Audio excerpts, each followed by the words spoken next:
The tensions, dilemmas, and contradictions won't go away.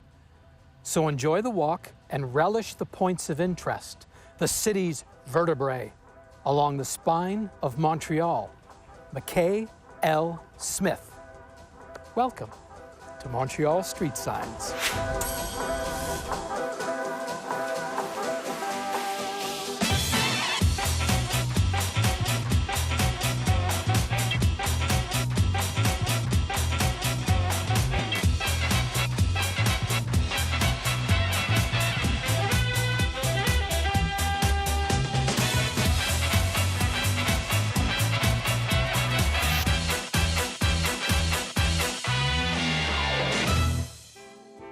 Now, Sherbrooke Street seems to have brought out the poet in everyone.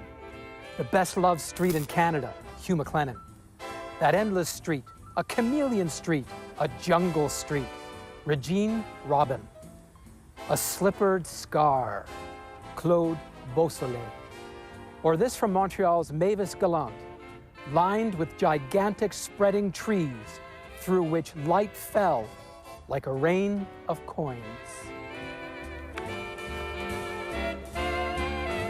Named in 1817 after a governor-general beloved by both the French and English, Sherbrooke Street has been historically associated with the privileged. At 33 kilometers from stem to stern, this is Montreal's second longest street. Sherbrooke Street ran right through the Golden Square Mile, the nostalgic name given to a small neighborhood developed principally between 1850 and 1930 on Mount Royal's forested hillside. The houses they built there came to represent a period of prosperity when Montreal was the center of the Canadian universe, financially and culturally. Take the Notman House, for instance. Sherbrooke Street was nothing more than a country lane when it was completed in 1845. Now, a lot of city has been built up around it since then, but at the time it was described as romantic in its silence and serene in its far views over the countryside. Sounds gorgeous.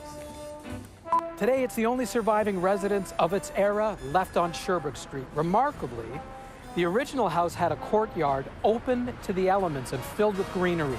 Imagine that, and outside on the inside.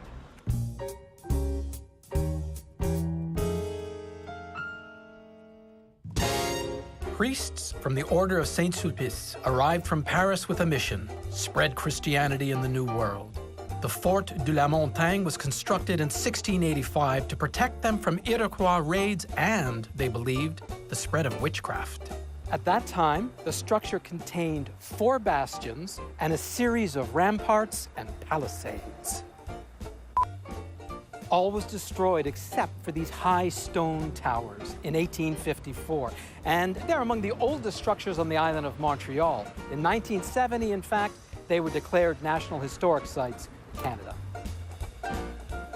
My grandmother once told me that anyone could tell their life story in 1 minute if they left out all the opera. Well, let me apply that line of thinking here if I can, because I'd like to build you a bridge between this fort and the structure behind it. I'm going to have to play a little fast and loose with 300 years of Montreal military history. 4 centuries ago, there were European colonies on every continent on Earth except this one. It's estimated that 500,000 Aboriginal people lived in the New World when the French arrived and threatened their way of life. The Amerindians pushed back. There were years of violent skirmishes before the French could impose their will. New France existed for 150 years before a European-based war with the British spilled onto its shores. The French pushed back. Though France controlled land from Louisiana to the Arctic Circle, the Royal Navy ruled the seas. Their blockade of shipments from Europe starved the French colonists of everything from reinforcements to food. The conquest ended in 1763 with a treaty signed in Paris. Still, local flare-ups continued, including the 1837 Patriot War and the Métis rebellions led by Louis Riel. Consider this dichotomy. Riel was executed on charges of high treason, yet he is responsible for founding the province of Manitoba. Now, remember that history bridge I was working on? Well, that building behind the fort is the Collège de Montréal. Founded in 1767, it's this city's very first high school. And Louis Riel, well, Canada's only father of Confederation hung for treason, went to school right here. The Montreal Museum of Fine Arts is as stunning outside as in. Unveiled in 1912, these 4 marble columns at the top of the front steps are the largest of their kind in North America. At 26 tons, each weighs as much as 7 elephants. This monument is built with black Cambrian granite from the Eastern Townships region of Quebec. Formed from molten material that cooled inside the earth, this stone is almost 1 billion years old. Fun fact, want to know how rare this granite is on Earth? It is more common on the surface of the moon. David Ross McCord was born in Montreal in 1844 to a family of businessmen and lawyers, all of Irish descent. He created one of the earliest collections of objects, images, and manuscripts associated with the history of Canada. Convinced that an understanding of the past strengthens national identity, McCord devoted most of his life and personal fortune to gathering and documenting some 15,000 items related to Aboriginal, French, and British history in North America. Upon his death in 1930, McGill University took charge of the museum, which today has more than 1.2 million objects.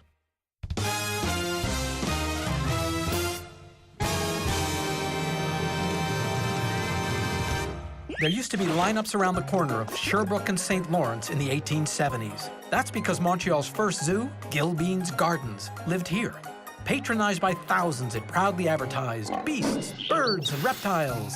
This included the very first lion born in Montreal. Kept in a petting area while still a cub, a generation of Montrealers grew up able to say, "I held a real lion once." When the zoo closed, the Montreal lion joined the renowned Barnum and Bailey Circus and saw the world.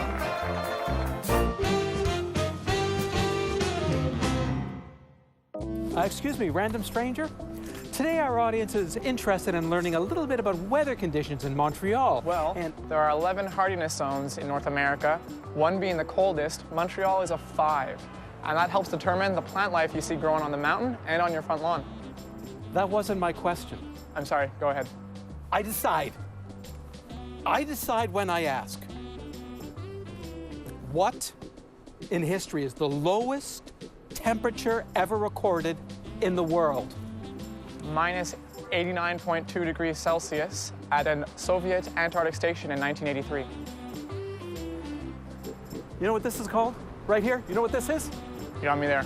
Cold shoulder, buddy.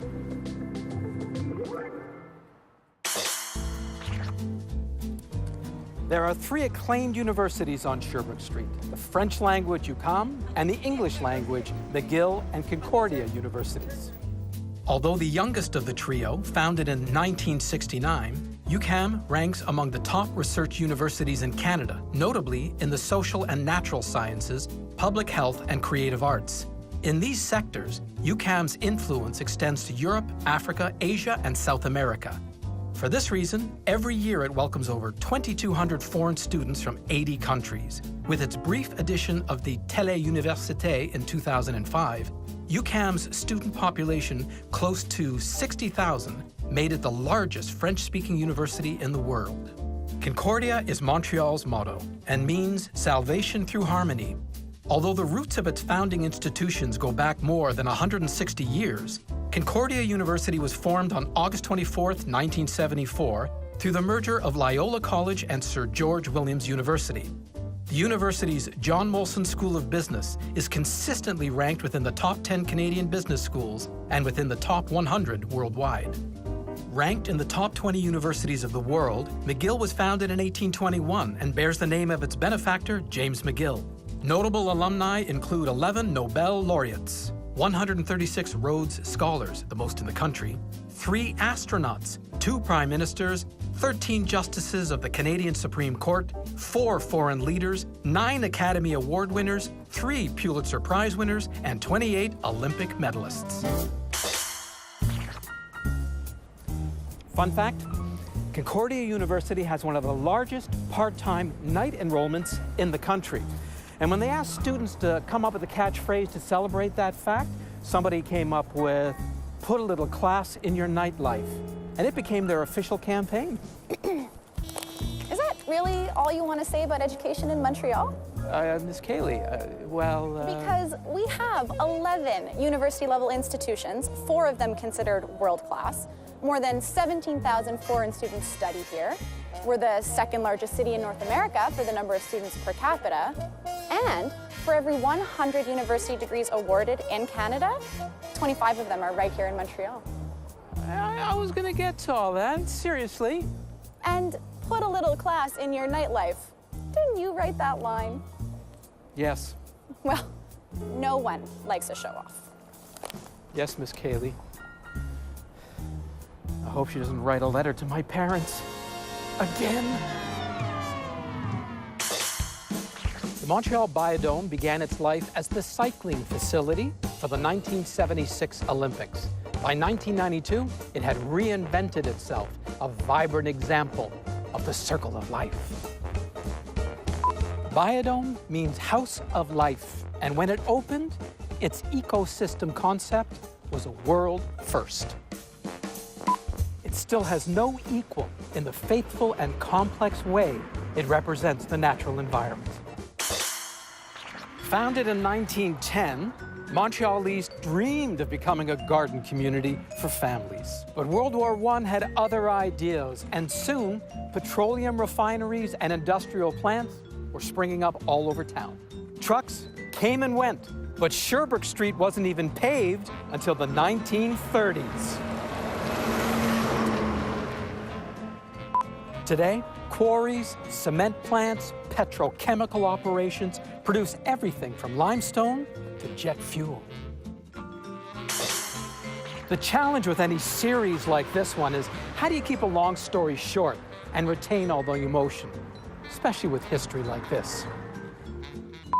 In 1898, a young girl was afflicted with tuberculosis and decided to offer all her life savings to help found a hospital after she passed away. After a modest beginning in rented homes, here we are a century later in front of the Grace Dart Hospital, a long-term facility still in the child's name. Sherbrooke Street has been referred to as the spine of Montreal. That leaves 205 other bones we haven't explored yet. So walk this way. Oh, the leg bone's connected to the trombone. The knee bone's connected to the xylophone. The xylophone's connected to the harmonica. Wait, that doesn't rhyme. I love Sherbrooke Street. My favorite street in Montreal is Bernard. I've just opened a store here and I feel so welcome. My favorite street, Montreal. I would say Saint Laurent because it's the most colorish street with all the murals and everything. Well, my favorite street is probably St. Viator Street because I've been here for almost a decade. Well, my favorite street is St. Catherine Street because I'm from Vancouver, so when I come to Montreal, I like to shop.